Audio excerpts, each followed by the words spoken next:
I somehow managed to read 16 books in April, and I'm not mad, but I'm not looking forward to picking them up.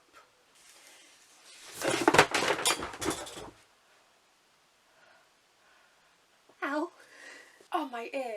Okay, we've discovered that that is one book too many for me to pick up. Ow! Well, that went fantastically. I'm not picking them up again, so... This month I was doing the Books for Bowel Cancer read-along. It's being run by Charlie Brooke Reads, and I did manage to complete all of the books that I wanted to read for those different prompts. I'll mention them as and when they come up in the wrap-up. And I managed to read 6,310 pages across the 16 books. I only listened to 36.25 hours of audiobook, so I'm still not doing a lot of audiobooking at the moment. My biggest book I was going to hold up, but I don't have a copy of. That's of Monsters and Men by Patrick Ness at 643 pages. And my oldest book is The Fifth Elephant by Terry Pratchett that was published in 1999. Calm down, my ear still hurts. Let's go through the genres of the books that I read. So I read 1 adventure book for the first time, I think, since I was a child, 2 historical fictions, 4 sci-fis, 5 fantasies, 1 contemporary, and 3 memoirs. Then for the nationalities of the authors, so I have 5 English authors, 4 Americans, 1 Kiwi, 1 Moroccan, 1 Chinese, 1 Korean, 1 South African, 1 Palestinian, and 1 mixed nationality, which is infuriating because all of these authors bar 1 are American and the 1 is English. Why? Why do this to me? Then for how I read the books, so I read 7 paperback books, 4 hardbacks, 2 via audiobook, 2 via ebook, and 1 mixed media mixed between audio and physically reading the hardback. Okay, let's dive into the books. The first book I read this month was one of the ones for the Charlie Brooke Reads Books of Bowel Cancer read-along, and that is The Shock of the Fall by Nathan Filer. This was for a book that I wouldn't usually read, something out of my usual comfort zone. This is a contemporary. I found this one interesting. I didn't love it, unfortunately. I really wish that I did. I can see the craft in here, but it just didn't hit me emotionally, and part of me thought it was just me, but there are other books this month that did manage to hit me emotionally and in the way that I would want. So yeah, this one is about a boy who, his older brother ends up passing away, and he feels very guilty for this, and he has quite severe mental health problems. I do think that some of the decisions made in this were questionable. They have a 17-year-old boy with fairly severe mental health problems move out into a flat on his own. I mean, my parents weren't keen on me moving out at 25. What do you mean someone like their 17-year-old with mental health problems severe enough that they have consistent appointments with the NHS and have a lot of problems live on their own? It just, what? That's just me. Other people may be like, yeah, of course, that makes total sense. But to me, I'm like, what are you doing? You should be looking after your son. He's still a child at 17. What? Anyway, yeah, this one is... It's interesting. It does talk a lot about grief and a lot about the trauma, and it is written well. It just didn't hit for me, unfortunately. One that did hit, which was a buddy read with the lovely Carrie, and that is Heavenly Tyrant by Zhao. How fucking dare they make this a trilogy? I have to wait for more books. This was so good. I loved this. I have seen some negative reviews that I looked at once I finished the book. They don't seem to be understanding that she's morally grey. They're like, oh, she's doing the wrong thing, our main character, for the circumstance, and why isn't she doing this? And I'm like, it's supposed to be like that. How can you not? It is supposed to show the difficulty in fighting for freedom and how people have their own personal agendas and biases that they can't see past, and how that influences how they fight for the larger group of people and how it's not perfect. That's the whole point of this fucking book. That was a bit passionate. For some reason people couldn't see that, and I don't understand. I thought this was really well done. It did show those flaws in protesting and in revolutions where people have ideals and aren't able to meet them for various reasons, and how, you know, not everyone's perfect. Your rebel leader is not perfect, however much they try to be. This was so good. I'm so glad we finally got it. I need the third one. Then it was time for 2 memoirs on the bounce. The first one is Normally Weird and Weirdly Normal, My Adventures in Neurodiversity by Robin Ince. This one, it comes out on the 1st of May. And this is, well, it tells you on the cover. Robin Ince is a British-English comedian, and he does podcasts on sciencey stuff with Professor Brian Cox, who I'm reading a book from this month, like May. This was a really interesting insight. He was diagnosed with autism at, are you going to tell me? 52. And so this is a really good insight into kind of living a full life without knowing you're neurodivergent and you're autistic, and then having this diagnosis and understanding in the past all of your actions and why you took them. And that's a very, very interesting topic to me. I think this is really well written, really engaging, very easy to read, and I would recommend if you're curious at all about Robin Ince, about neurodiversity, about autism, about late diagnosed autism. I think it's done really well. And then on a very different level is One Small Step by Paul Sinton-Hewitt, which is the guy who started the park runs. I actually filmed another clip for this here. Don't panic, it's Abby from the past, in the middle of the past month actually, to be a bit more specific, and I am going to be talking about One Small Step by Paul Sinton-Hewitt now because I'm going to be gifting this to my mum, who is visiting me as of speaking next weekend. This is going to get confusing, and so it won't be in my house, so I'm speaking about it now. This is a memoir by the man who started the park run movement. If you're not familiar, it is not very common in the States yet, but it is very big pretty much everywhere else in the world, where you go to your local park, you sign up beforehand, and you run a 5k. You can walk this 5k, you can run it as fast as you physically can, and anything in between. And it's all about Paul's childhood growing up in South Africa, how he was then made a ward of the state and used to institutionalisation and the bullying that comes with that, and then moved to the UK and really had a love of running and wanted to develop that into a sense of community after an injury. This was a really interesting book, I won't lie. Thank you very much to the folks over at Power Macmillan for sending this my way. I requested it because of my mum. My mum and my dad are both runners. My mum started running when I was about 8, and my dad has been a runner all my life because he was in the military. And this is the sort of thing that my mum would find interesting, and she has recently went through an injury herself. She broke her femur, her thigh bone, running the Edinburgh Marathon, and Paul Sinton-Hewitt went through something similar, not the same, but similar, and so I thought that she would really enjoy picking this up, and I think I am right. I really enjoyed this. He writes well. I found his life intriguing to learn about, and also it was interesting to learn a little more about kind of the boarding school aspect in white South Africa. He does mention that, he does mention the privilege, which is always good to see. And seeing him then move to the UK and create this park run out of nothing and how it snowballed, it made me want to go do a park run. I don't run. I've tried, I am very bad at it. So yeah, it made me consider seeing if there's a park run here where I live and potentially going out and doing that one weekend. I do think you can get stuff out of it even if you aren't a runner or not someone who typically does a lot of exercise. It's still a really interesting book to read. I blasted through this, reading like 100 pages each day just because I was really interested. So thank you so much to Pan Macmillan for sending this my way. It is going to go to a home with my mother, who will read it and hopefully enjoy it at least half as much as I did. Okay, now back to future past Abby. Yeah. So those are my thoughts about the book. I forgot to give it to my mum when she was here, so she can get it in like, I think it's gonna be June when she gets it.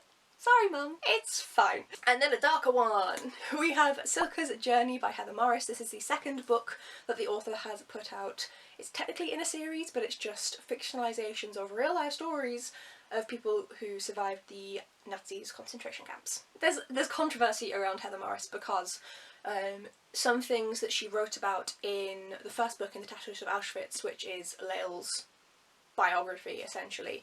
Of course she did fictionalise some of it, but some of the things that shouldn't have been fictionalised, for example certain people's numbers, didn't match with reality, which then puts everything into question. There were also then certain aspects of The Tattooist of Auschwitz, one of which is Cilka's own story, because she is in The Tattooist of Auschwitz, and that's kind of the start of her story, this one.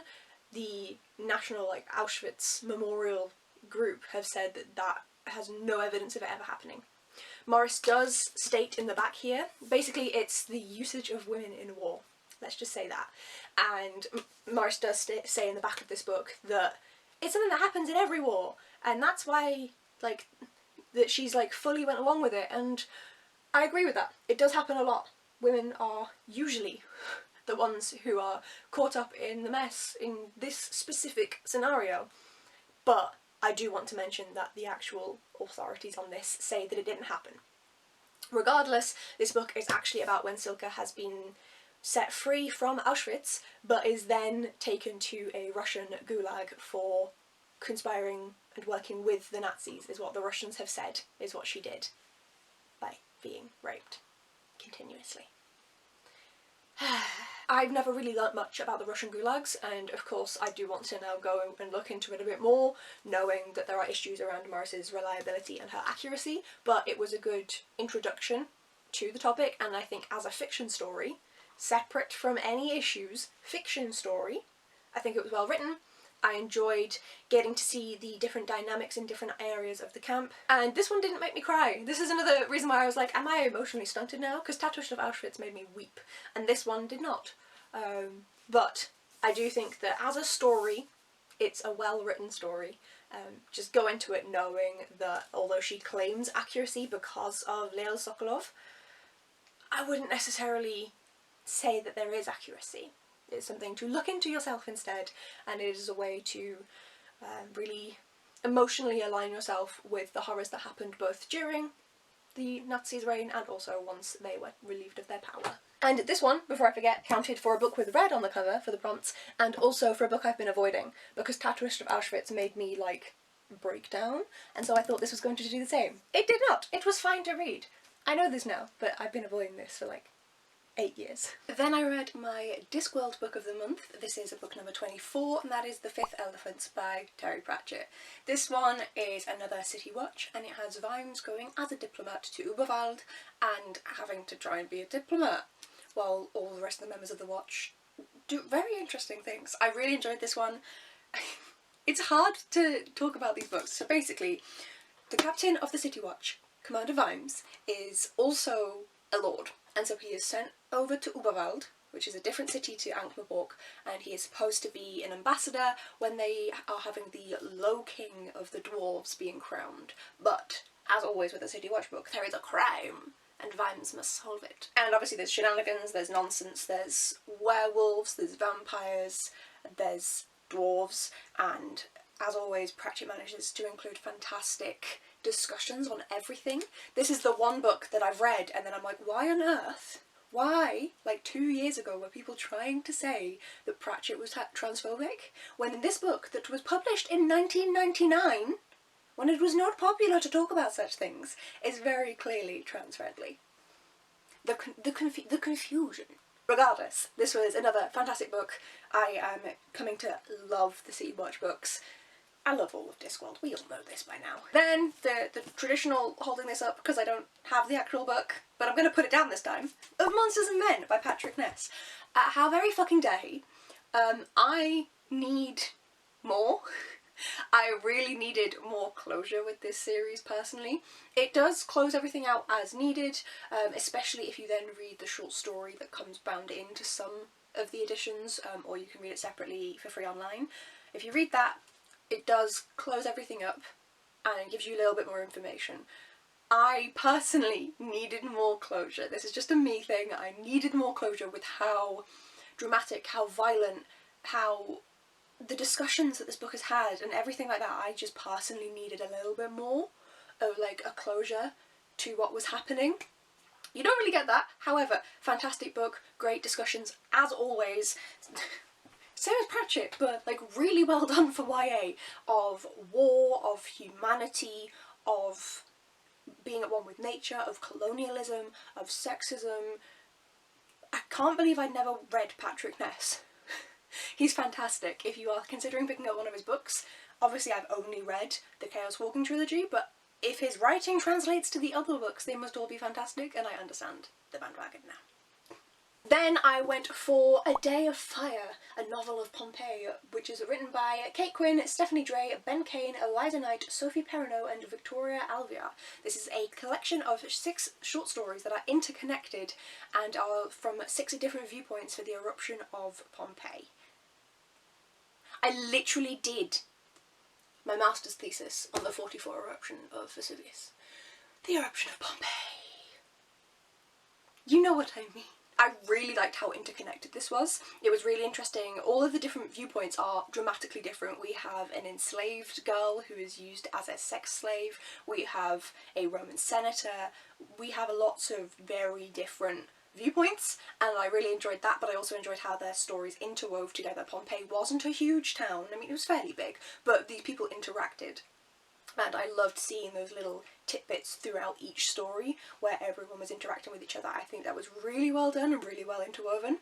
For my knowledge personally of the 79 AD eruption, this was done very well. It's done using the latest viewpoints of the eruption, so there was some controversy about when it happened. It is done using the latest research for that, which I personally agree with. So that was good for me. And this is just done really well. I've never read anything from any of these 6 writers, and I enjoyed all of their writing, so I would definitely look to pick up some more from them. And this was gifted to me and annotated by the wonderful Carrie from Caring for Books, and I loved, as always, reading her annotations. She knows my reading taste so well. Then I finished The Sun Blessed Prince by Lindsey Byrd. This one is being mismarketed.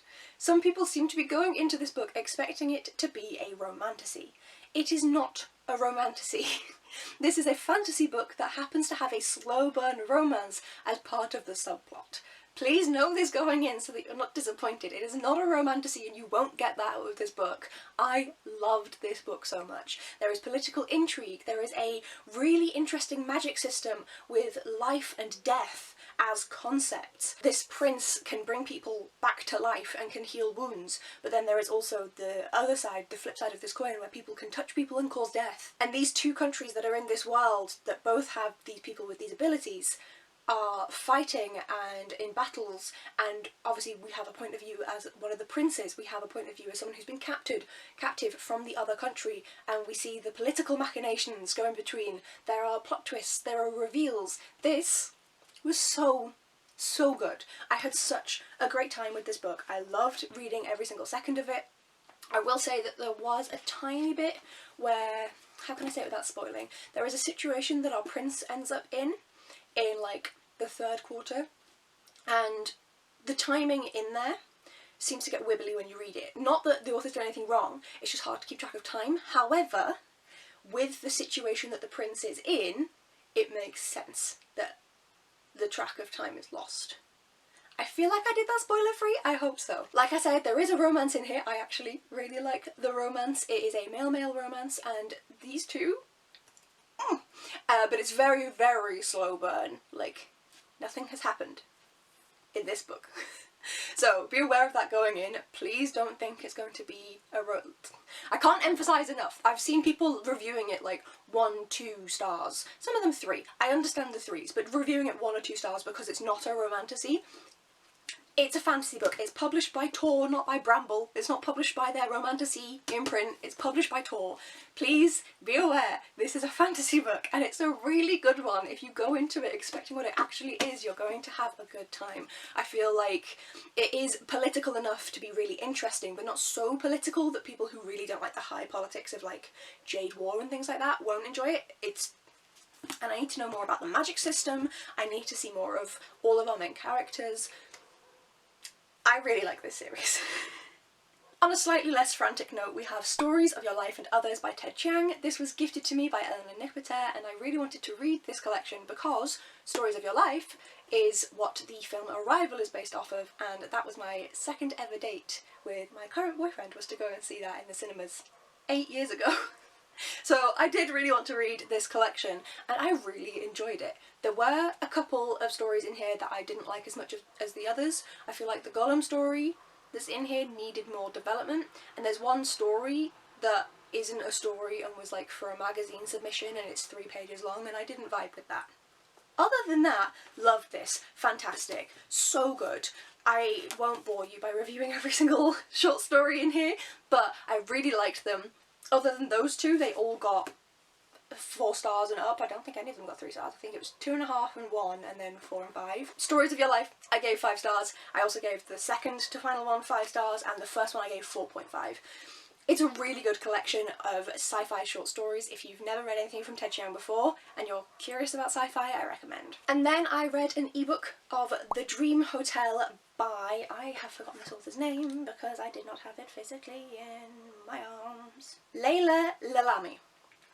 This is a NetGalley book, and I enjoyed it, but I did think it could improve.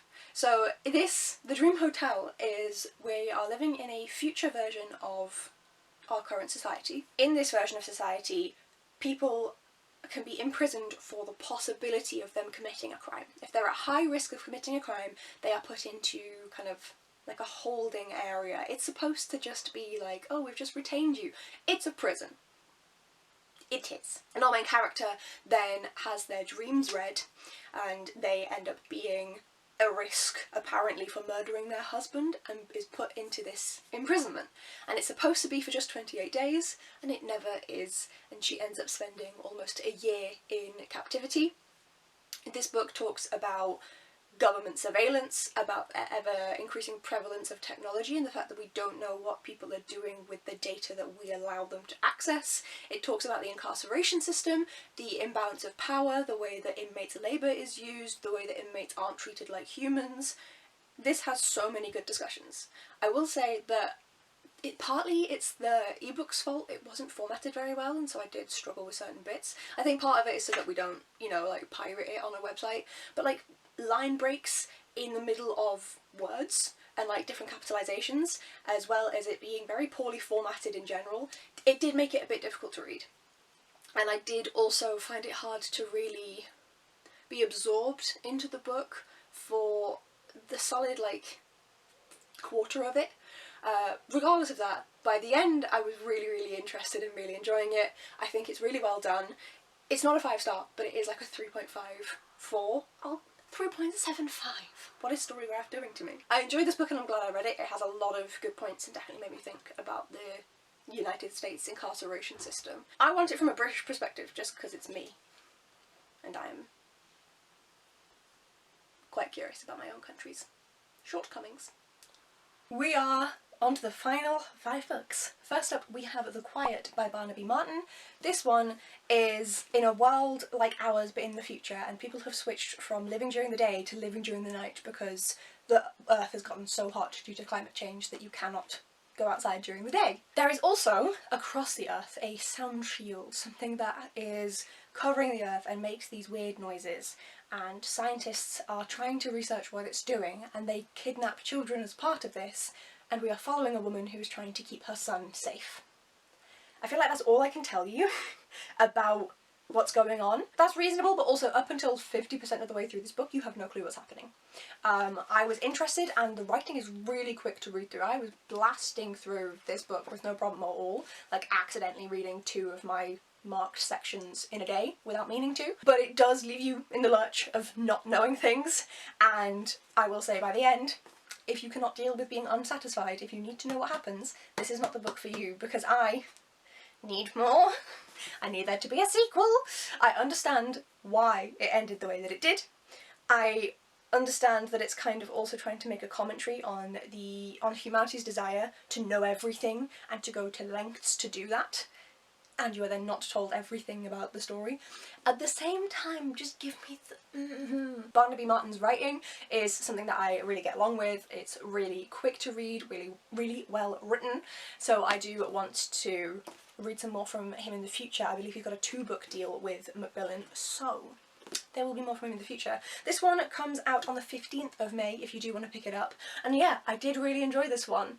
But it is also infuriating, but then there's also like science and genetics and music, and it's a difficult one to like promote because onto a book that is much easier to promote, and that is We Are Not Numbers, Voices of Gaza's Youth, edited by Ahmed Alnaouq and Pam Bailey. This is a collection of writings from young Palestinian authors from 2015 until approximately November 2024. Not all of these authors are still alive. Some of them have been martyred. This is, for starters, a very good text to show that this happened well before October 7th, 2023. But it also is a good way to see how life has changed over this time period for young people living in Gaza, but also how it was before and the difficulties that they were already struggling with. This is not an easy read. It is, because each person's submission is quite short, and so it is easy to read through. But it's not an easy read in that you are watching and reading about people attempting to live through a genocide. This is physically easy but mentally taxing to read, and I really recommend picking it up. Thank you so much, Penguin, for sending this one to me, because it will be pride of place in my collection of non-fiction books, because this really emphasised a lot of things for me, and this is as someone who has been, you know, consuming a lot of pro-Palestinian content already, and this, yeah, makes you feel grateful for being able to have like a glass of water from the tap. On a very different note, we have Blue Gold by Clive Cussler. I almost said Clive Davis. And this is an adventure book for adult men. This is one of my dad's unhauls, and this was also going to be part of the reading a book out of my comfort zone. I almost DNF'd this one. I audiobooked it. That was a good show, because I just had it going whilst I was working, so that worked well. This was written in the year 2000, and there are problematic things in this book. All of these strong women are strong in the way that they still need the men to save them, and they are strong because they're pretty, but they can kind of handle themselves, even if they are still damsels in distress.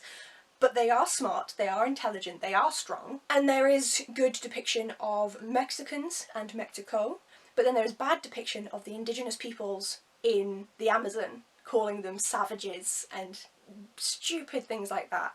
But it's written in 2000, so for 2000 it's quite progressive. From an old man.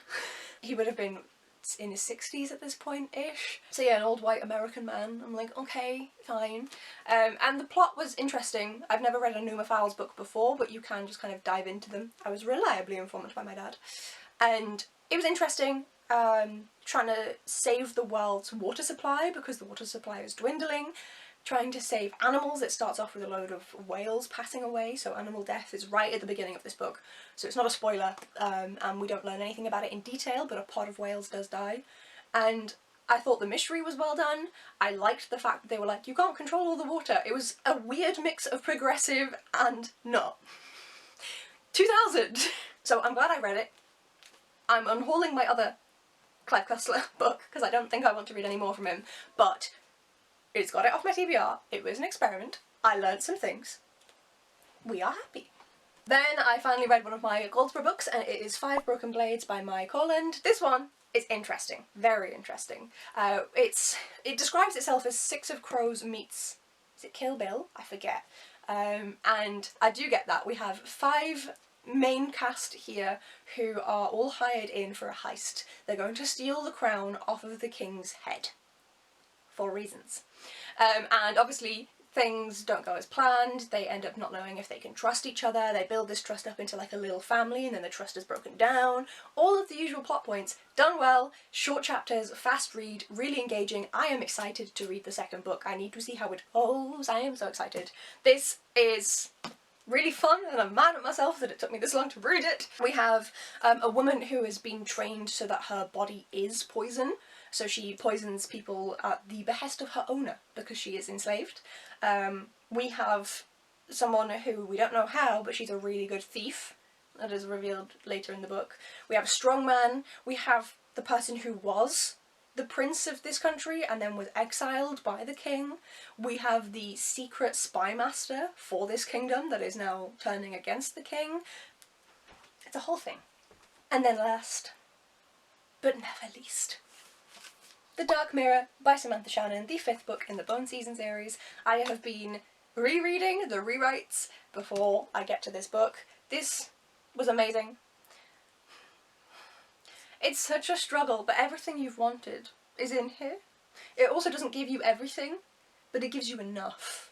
You know, it gives you enough of what you needed. I enjoyed seeing more progression of the Ranthan in this world, and I enjoyed seeing Paige, our main character's continued growth and her learning from her traumas and going through PTSD. I also enjoyed we get to go back and see some former friends, and they are reintroduced in here, and this book is set primarily in Italy, which I really enjoyed. That's about as much as I can tell you, because it's book 5. But for book 1, Paige Mahoney is our main character. In book 1 she is 17, I believe, and she happens to have supernatural powers, and she's living in London.